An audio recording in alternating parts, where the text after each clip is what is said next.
Hello everyone, আসসালামু আলাইকুম। সবাই কেমন আছেন? এই যে আমাদের বাসায় খেজুর গাছ কাটা শুরু হয়ে গেছে। এই যে গাছি কাকা খেজুরের রস নিয়ে আসছে। এই দেখেন যে রস ঢালছি, কি নিজের রস দেখুন। এই যে আপনাদের সামনে দেখাচ্ছি কি সুন্দর রস।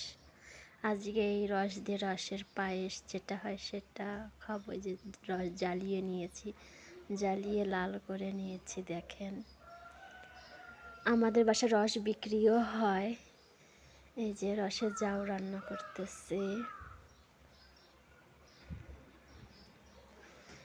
ভিডিওটা ভালো লাগলে অবশ্যই লাইক শেয়ার দিয়ে দেবেন। আর আমার ফোনে একটু সমস্যা হচ্ছে, এই জন্য মাঝে মধ্যে থেমে থেমে যাচ্ছে, তার জন্য এক্সট্রিমলি সরি। আর কোন কোন অঞ্চলের মানুষ এরকম রসের পায়েস খান অবশ্যই কমেন্টসে জানাবেন। যে গাছের থেকে নারকেল পেড়ে নিলাম, দুমনো নারকেল যেটাকে বলে। এই যে ভিতর অবস্থা দেখেন, কত বড় নারকেল। আমাদের গাছের নারকেলগুলোও এত বড় বড়। এটাকে কুড়িয়ে নিয়েছি।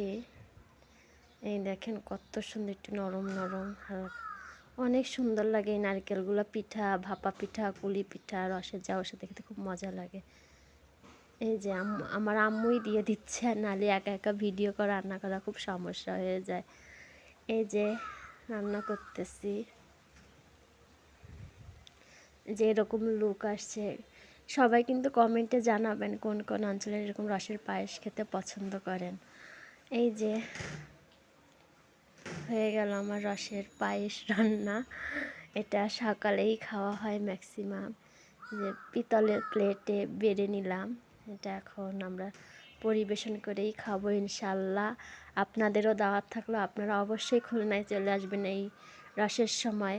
আপনাদের পিঠা, রসের পায়েস, যাও যা বলে রান্না করে খাবে ইনশাল্লাহ। ভিডিওটা ভালো লাগলে অবশ্যই লাইক শেয়ার কমেন্টস করবেন। আর ভিডিওটা বেশি বেশি করে শেয়ার দিবেন, ফলো দিবেন। বাই বাই, আল্লাহ হাফেজ।